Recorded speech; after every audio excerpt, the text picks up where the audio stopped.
There has been much talk over the past few weeks and months of freedom and building back better, alongside terms such as sacrifice, suffering, struggling, restrictions, inequality, injustice, and of course, sadly, death. But as we emerge from the final COVID-related restrictions and contemplate rebuilding our lives, this year's commemoration of the Srebrenica genocide invites us to take a moment to consider what it has been like for the survivors of the genocide and of other atrocities committed during the 1992-95 Bosnian War, who have spent the past 26 years rebuilding their lives. To even get close to understanding the challenges these survivors have faced, it is worth reminding ourselves of the dreadful events that took place during this war.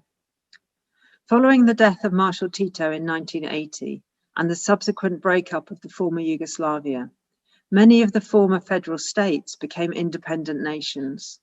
Bosnians chose, via a referendum in March 1992, to become an independent state, the state of Bosnia-Herzegovina. It was to be a multi-ethnic state where Bosnian Croats, Bosnian Muslims, and Bosnian Serbs would continue to live together side by side. However, Serbian leaders forbade Bosnian Serbs from voting in the referendum.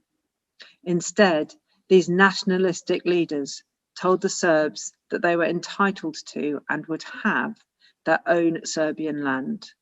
And on 5th April 1992, Serb forces took the first steps to taking Bosnian territory by force to make this happen, laying siege to the capital city of Sarajevo. And so the Bosnian War began. The war was characterized by horrific atrocities, and the term ethnic cleansing became commonplace in our TV news bulletins, a term that encompassed the destruction of homes, the displacement of hundreds of thousands of people, the rape of women, and the murder of men and boys. The victims' only crime was that they were Bosnian Muslims. This was once again an attempt to create a living space for a supposedly superior, ethnically pure population on European soil. But this time it was taking place less than 30 years ago. Every year in July, we commemorate one particular atrocity that took place during the Bosnian War, the Srebrenica genocide.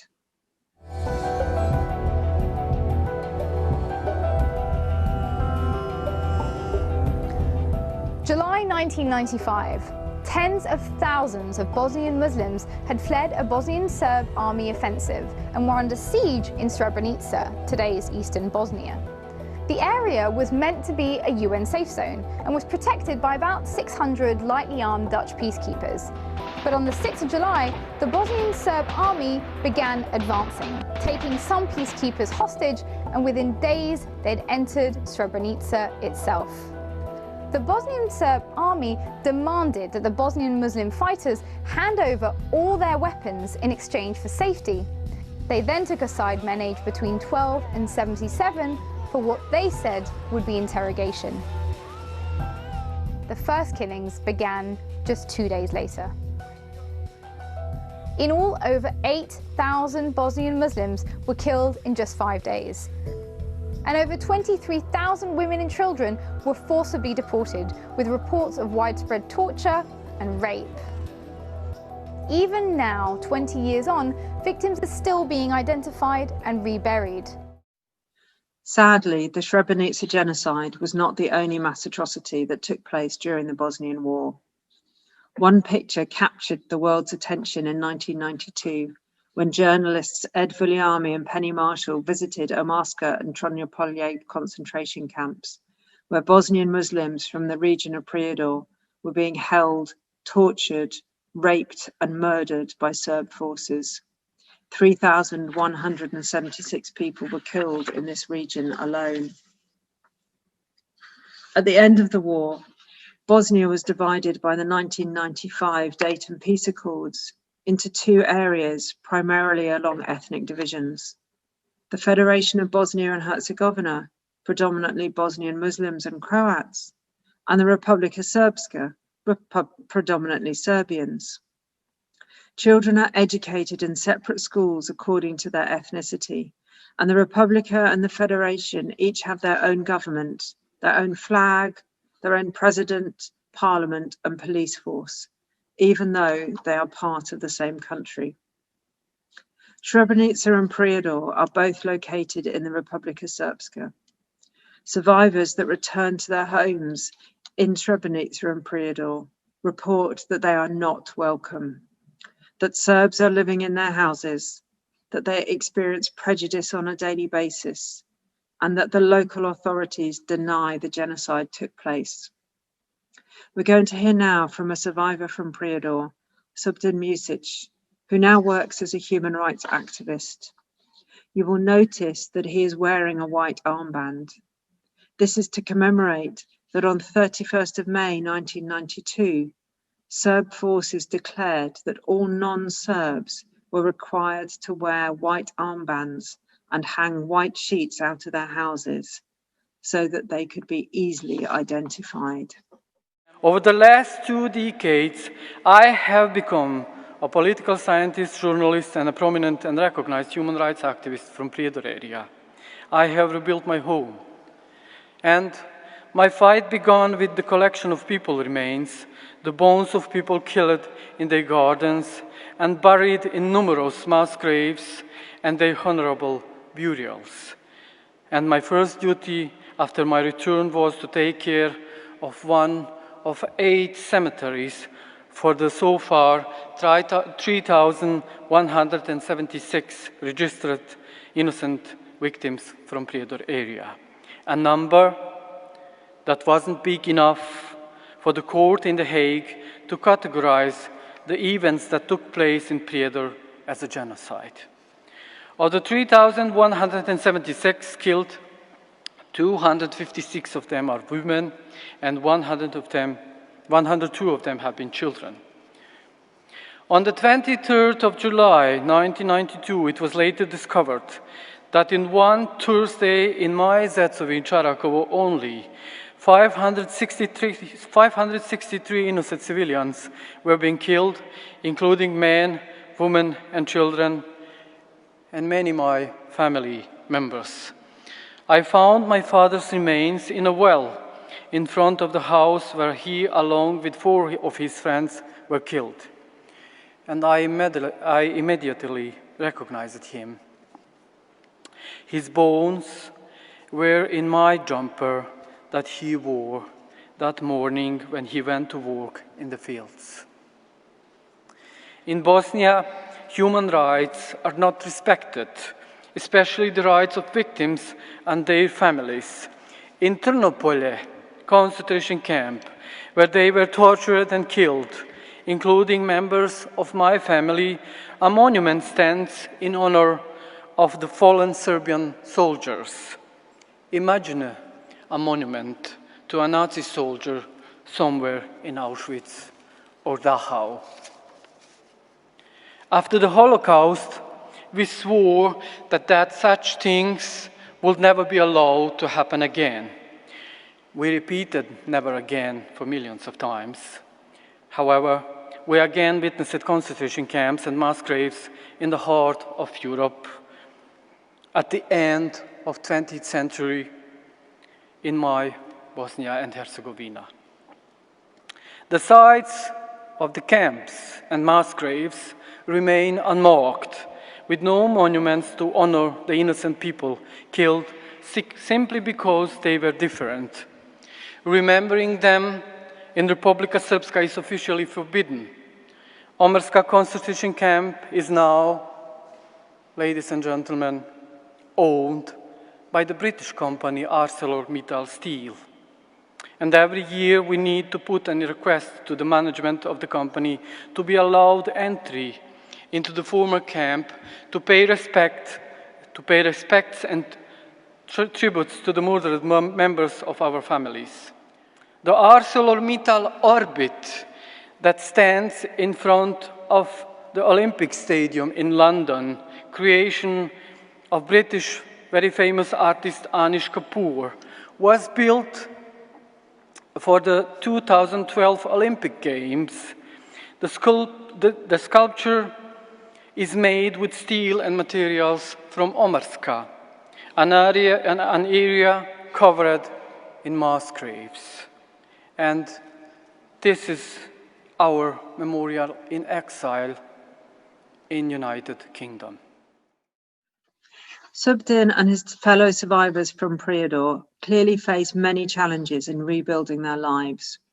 Not only have they lived through terrible events and lost loved ones in quite horrific ways, but they have the added trauma of the perpetrators of these atrocities being treated as heroes.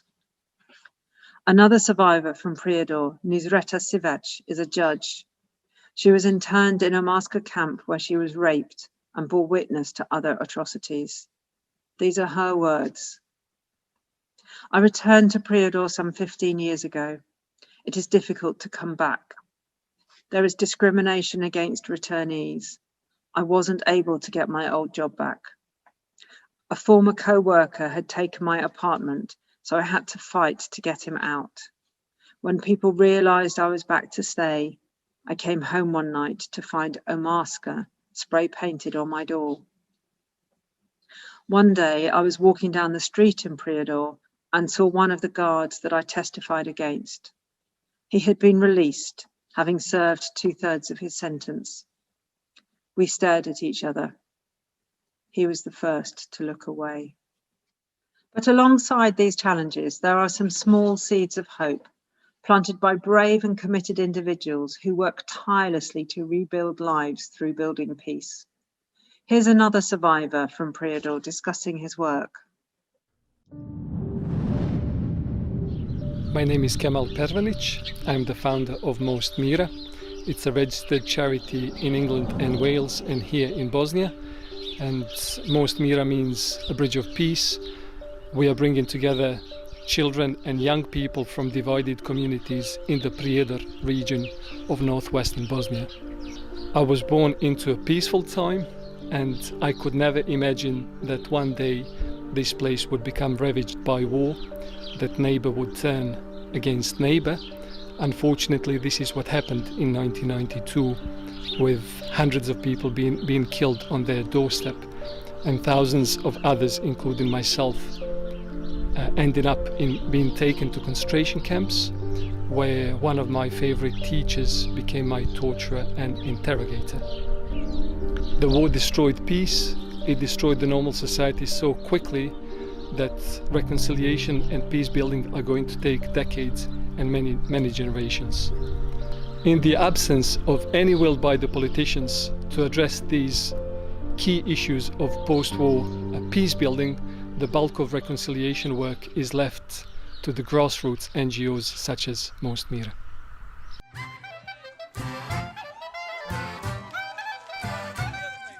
In the last 10 years, we have worked tirelessly on building peace in local communities through art festivals and other art programs involving thousands of students, young people, schools from the Prijedor region of Bosnia, a committee team of local teachers, as well as volunteers from around the world. The young people have always asked us to provide them with a permanent home where they could run their own peace-building activities all year round. It's located across the road from the local football ground where myself and other villagers were rounded up in 1992 before being taken to the Omarska concentration camp in our neighborhood. The architectural design will transform a war-ruined private house into a vibrant public destination for the arts and learning about peace building. The Peace Center was designed by young Muslim, Serb and British architects working together, mirroring Most Mira's social reconciliation process. Since 2014, they have spent time together in 10 architectural workshops involving local children and community members in the design process. But not all of the survivors have been able to return to their hometowns and villages. 10,000 Bosnians came to the UK in the 1990s as refugees, rebuilding their lives amongst us in our communities. And as we bring this commemoration of the Srebrenica genocide and other atrocities carried out in the name of ethnic cleansing to a close, We can listen to the experiences of a Bosnian refugee who has settled in the UK and built a life for themselves and their family in Bradford. And as we do so, I urge you to reflect on the role that each of us can play in creating communities where everyone can rebuild their lives in safety. In fact, I urge you to do more than reflect. I urge you to make a pledge that you will act to help others rebuild their lives, to truly, actively love your neighbour as yourself.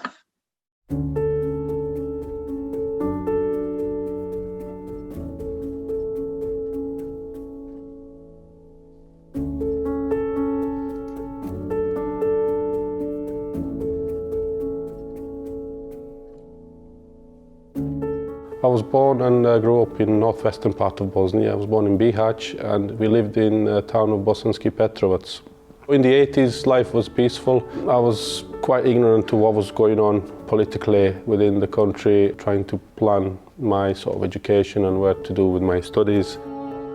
More or less overnight, situation became quite intense. We were just rounded up, made to sign a document that we voluntarily give our property to the Serbian Republic of Bosnia and that we will never return, leaving the keys to the property, keys to the car in the garage, and everything was just left as it was. And after a couple of weeks of killings and shootings and, you know, people's homes being burned down and looting, we were basically rounded up at gunpoint at the bottom of the town on the main highway and loaded up on cattle wagons, buses and trucks.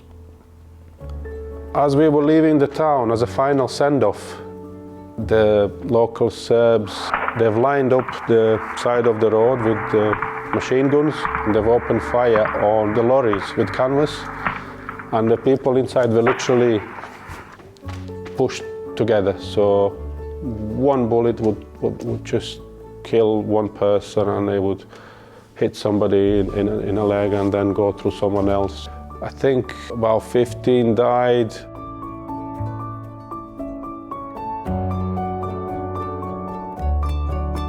We finally settled in a school in Zenica, central Bosnia again, not far from Travnik. Somebody came and said, Riyad, can you help these guys? They've kind of landed outside the school and they're from England. They've opened the back of the lorry and it was stuffed full of toys, toiletries, shoes, cans of food, some medical equipment. On one of the trips, they said, Riyad, do you want us to try and help you to get out of here? Because they realized that even then now the situation was getting much worse. So I managed to get out with them and within a day or so found myself in Barnsley.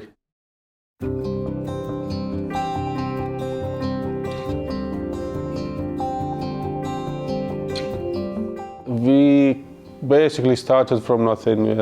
We got our first house, a flat. We had one mattress with no bedding, and then we got some settees the following day, and then we got a cooker. So we started gathering things bit by bit. I took part in many activities straight away. Bradford College, we were trying to enroll on as many courses as we could at the time to improve our skills, our language. As a city, we found it welcoming. No community is an outsider, so we never felt any different to anyone else. We always felt we had the same opportunity and the chance to do whatever we wanted to do. I'm working for Bradford Council at the moment, and I kind of ended up doing that through working with refugees to begin with.